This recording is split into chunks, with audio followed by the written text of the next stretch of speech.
wonten ing Cikarang Jakarta untuk tanggal 22 lagu apa jenenge Lenjer Kuning kudu akeh. Yo Maharani pepindhah ning nggon kendangan. Nah, Pak Dosen ben aku njaluk sing klasik sik nduk kan. Sajane karo ibu kok ngrumpi ngomongnya apa? Napa? Ngomongnya apa? Ngomongnya iki lho Pak, mas kalau panitia izin sip tenan dina iki Pak. Ngapa sih perkara apa? Mata saya itu jadi melek-melek ini Pak, gara-gara lho Pak, enek pentol, enek kotaan, enek sego botok, terus enek jeruk. Nah, ya.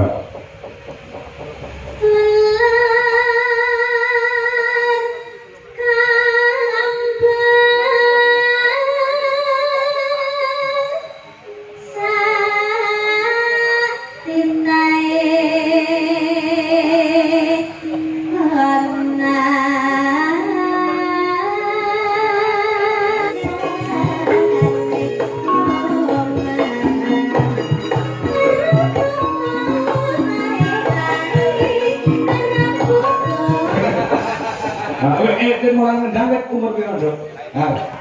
Anu haram. Pegawai kelas 3 SD, Pak. Kelas 3 SD pun enggak. Ayo. Aja ngopi kok. Golek ayo. Piye pendapatmu tentang pengendang wedok siji iki? Iya, ayo. Luar biasa, Mas. Luar biasa nih, berarti ngono apa? Nggih, iki mripate orang beneran milih ikan wis pas.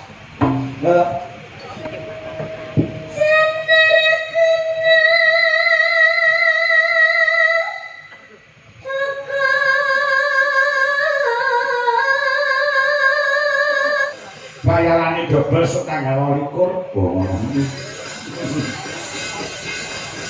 Iki mau sadurunge awake dhewe metu ana tari-tariane iki mau jenenge apa? Gambyong Mudatama.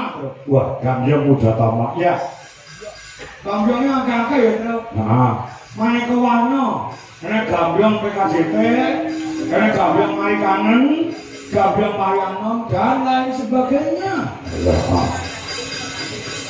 Nyatane kaya ngene iki ditrepne ning wayangan kok ya penak. Lah iya, watone sing dene iki iso oron, Bro. Oron? Iso kabeh.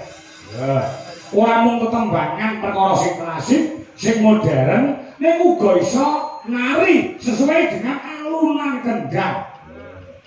Dadi kendangé ganggu iki yo mega-mega. Oh iya. Dadi kendangé anu yo penak ngono jogetane iki luwes, garis luwes merakake. Ha iya.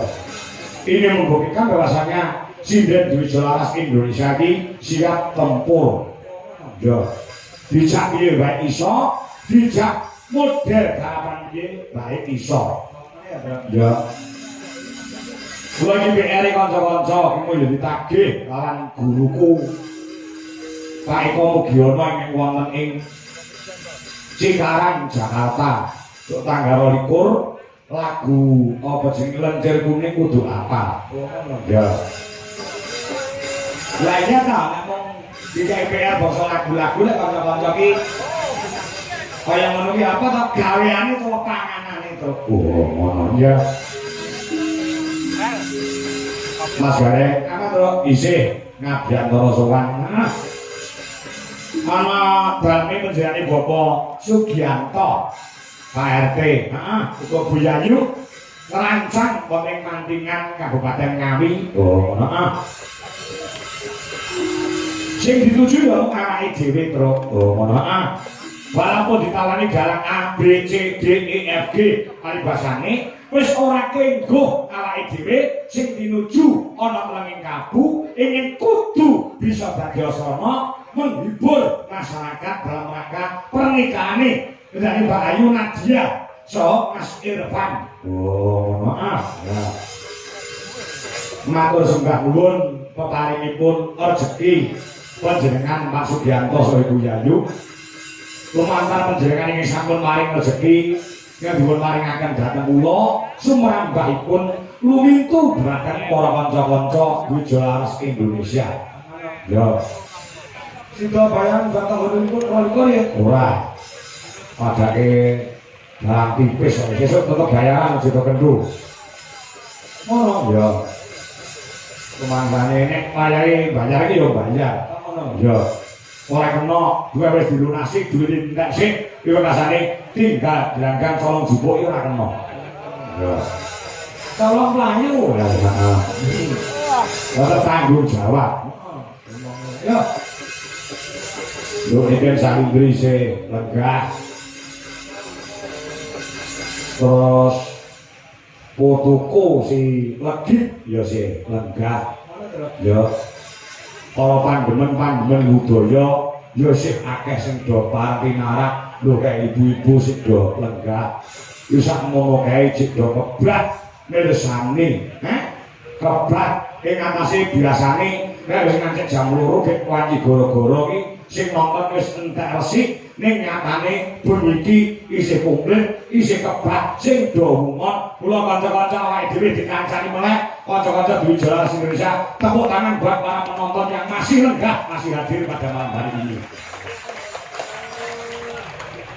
Saya tahu, bagi aja kegedean sira. Ngopo? Sebabnya apa penonton kok jek komplit nganti goro-goro nonton wayang delok nikan. Kumasane delok dapur. Ya. Coba sih. Mau sore mau rong sempat ngetokne sing klasik-klasik, Bro. Heeh. Ya. Pola calon mangsa sing desane nganti ngancik goro-goro iki para mini sepuh. Mula disuguh lagon sing berbau klasik. Ngono. Ya. Sing kembang sapa? Anak wedok. Sapa? Ini kan Salindrino. Apa rumangsamu? Iki kan Salindri sing diapali mung lagu-lagu sing dangdut campur-sari. Oh tidak. Ora. Lagu-lagu klasik ya oke, lagu klasik-klasik ya dipangan, Bro. Ning aku njaluk utawa request apa? Sing ngendang pengendang wedok ya ki Mbak Angelia Maharani. Oh iya. Wedok ya sing ngendang. Aku marahi dititipi duit. Oh, ngono. Saka panjenengane Ibu Lis Maksum yang mapan ngomongin Den Haag Belanda. Oh, ngono. Ora karo yane iki mung patek isuk, Bro. Oh, iya mergo wektune iki jarake beda antara kene karo Londo. Oh, iya. Ya. Ya, Dok, Maharani. Kowe pindah ning nggon kendangan. Nah, Pak dosen Ben Leren Sawatara. Nah. Ya. Aku njaluk sing klasik sik nduk kan. Niken Salindri iki pancen awake dhewe dispesialke yo, Bro. Heeh. Biasane nek melu jalan liyane no bar mingguan kuwi langsung mulai to. Heeh. Nek untuk awake dhewe dan Wijolaras Indonesia jeke gelem nganti rampunge goro-goro. Ini adalah hal yang sangat luar biasa katresnane Niken Salindri yang kanca-kanca Wijolaras Indonesia. Saya ngono ya. Ketemu nek karo Niken kapan? Jane tanggal 29 ning Niken ra iso. Oh, Niken ra iso. 29. Heeh. Terus diundur tanggal 30 terus. Oh iya, ya. Terus mengko ketemu Niken meneh tanggal 9 Desember. Oh iya, ana ning Kediri. Heeh, ning Kediri. Ya. Ya, Dok Ken. Selamat pagi, Jayu. Pagi, Pak. Ya, wis ngantuk kok. Oh, saya karo ibu kok ngerumpi ngomongnya apa? Napa? Ngomongnya apa? Ngomongnya iki lho, Pak. Mas kalau panitia ijan sip tenan dina iki, Pak. Ngapa sih perkara apa? Mata saya itu jadi melek-melek ini, Pak. Gara-gara lho, Pak. Nenek pentol, nenek kotaan, nenek sego botok, terus nenek jeruk, anggur, susu. Terus diparingi kerupuk, terus jangan lengkap Pak sajane Pak. Nah, kuwi sing jenenge gupuh lungguh karo suguh iki ditindakne karo jenenge Pak Dianto Pitik. Terima kasih ya untuk Pak Dianto. Mohon dalam rangka panganan, ngombe, konsumsi rokok Minggu ngopeni awake dhewe iki entek akeh banget lho, Ben. Nggih, terus Monggo nalika jaman ngejo bapak ora diperhitungkan. Lah sakupamane sesuk bar wayangan aku ditimbali karo Pak Gianto, Mas Kangko, iki ganti wayangane rampung, nuwun sewu nggo hitung-hitungan malih. Niki nggih pokoke kanca sampeyan sing cacah wonten 50 sementen, nggih wedang sementen, mangan sementen, jajan sementen, nuwun sewu duwite panjenengan kula suda sementen nggih konsumsi. Ngono iki lek tegel ora apa-apa lho kan ngono kuwi. Lah tegel ora apa-apa. lah mosok nggih ngoten Pak. Ya ora. Mergo apa? Kendane Pak Dianto nglungguhi dadi wong Jawa. Jawa, wong Jawa iki nek ketekan dayoh, kupuh lungguh karo suguh, iya ta? Terus Heeh. Ora okak bakale. kebak. Oh ya, ya. Aja nanti wong Jawa kan perhitungan ke wong Cina ya kan. Betul, betul, betul. Wong Jawa aja ninggalke Jawane ngene. Anu bang apa ndek? Apa Pak? Anu bang apa? Jenengan sering apa Pak? Lah ular kambang iso. Ya, jineman iso. Iso ta? Apa to jenenge? Nah, ya pengendane Pak Kangko wedok. Nggih. Nah, iki menjane Pak Dalang Simon, Nggih. Sragen. Kene ngono Pak Simon to? Kula Lho, Pak Dijok karo Pak Simon. kasih mali Kowe tak apusi lho. Pak Simon. Oh, jenengan to Pak. Ah. Nggih Pak. Nah, Pak Simon kuwi dalang ning Sragen, kowe tak apusi sing dalang aku, Nduk, jebule sing dalang Pak Simon. Ya coba. Jineman apa Nduk? Ular kambang. Jenengan ular kambang. Ular kambang, bocah ulure kaya ngono. Siap ya. Nah, ngene apik, iki ana dhuwit 200 saka Bulis Masuk Look Angel ya. Nah, ya. Ya lho. Kan, ularmu kaya apa?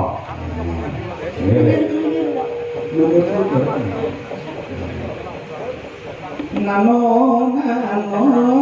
Nah, ya.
Tendangan barang yo bakoh yo rusa, yo kan. Iya Pak. Talentane Dwijo Laras kaya ngono kuwi. Dadi apa-apa ki serba bisa. Engko sendirian yo iso joget, yoga, lanang-lanang wedok. So jenenge hal belum iki belum. Kowe kok iso mendak koyo ngono apike koyo ngono kuwi. Tangan itu mau susuk kaya piye?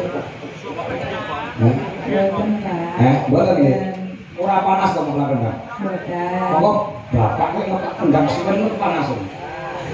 Pak aku jane bapak ki bangun suwi-suwi awal-awal kok tangan iki ora iso awet kaya tangane sampean.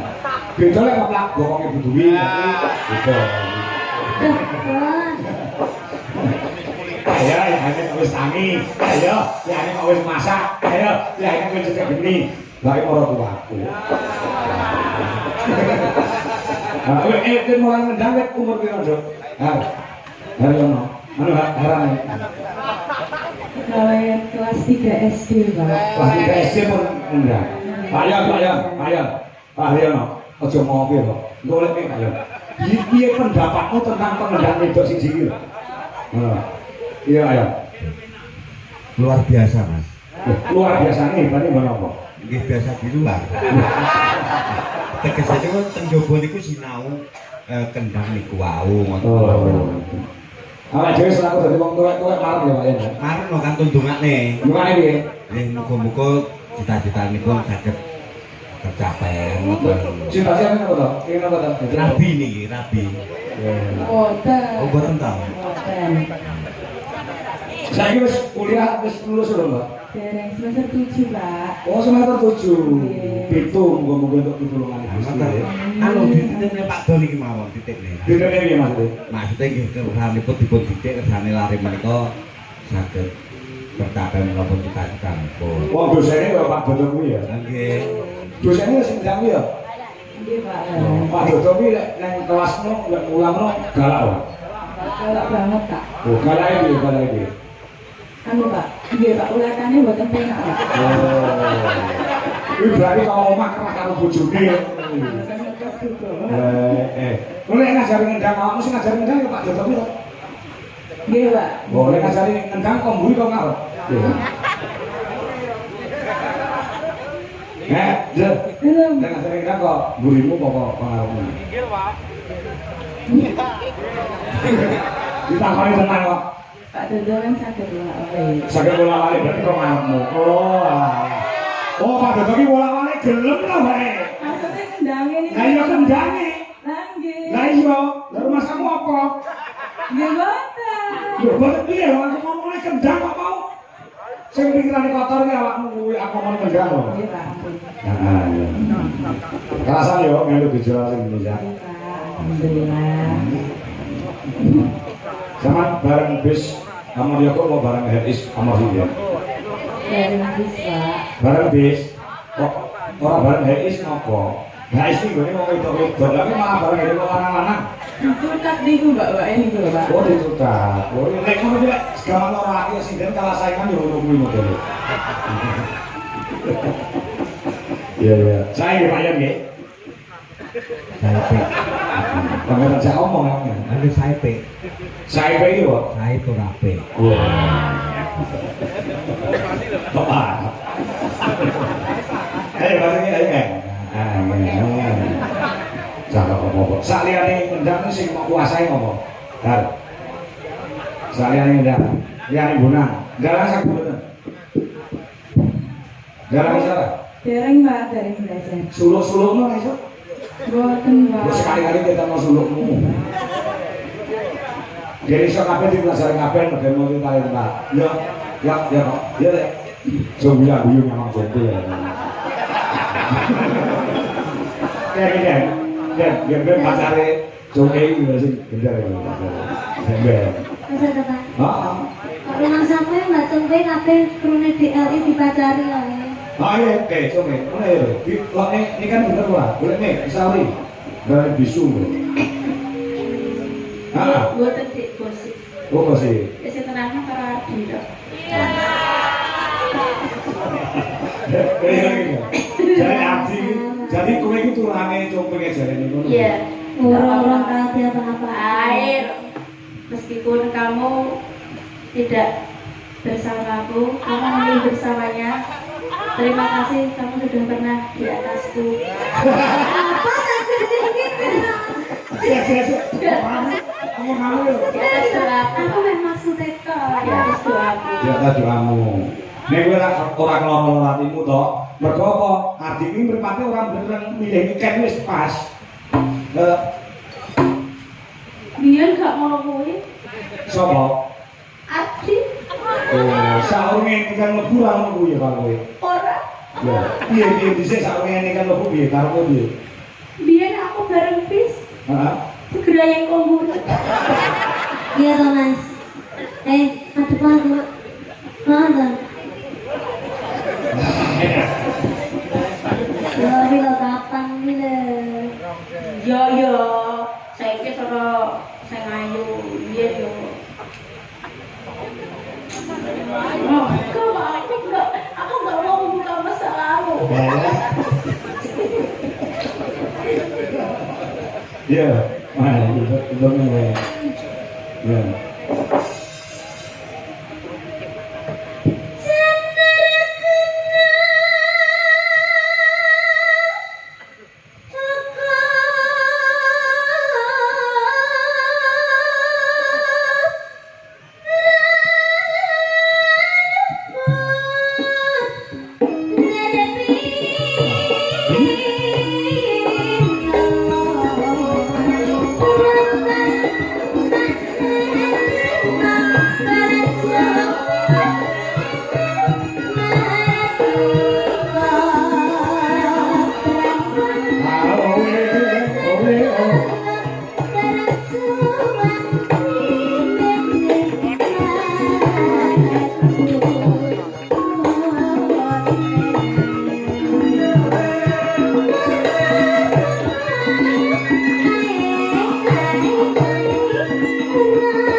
Kanca-kanca tepuk tangan buat Bu Angelia Maharani. Aneh-aneh ya dong kanca-kancane awake dhewe. Aneh-aneh. Kok ndelalah ya, Bro? Ndelalah piye? Awake dhewe dhisik iki ya duwe pembonan penerus wedok ya duwe dhisik. Oh, heeh. Terus Bu saking nanti parani ganti Angelia. Wah, iya. Heeh. Kowe isi Surakarta ki ora bakal kelangan sumber-sumber kawa bibit-bibit unggul. Oh, heeh. Ayo gede, nduk, lecit. Wah, lagi. Nah.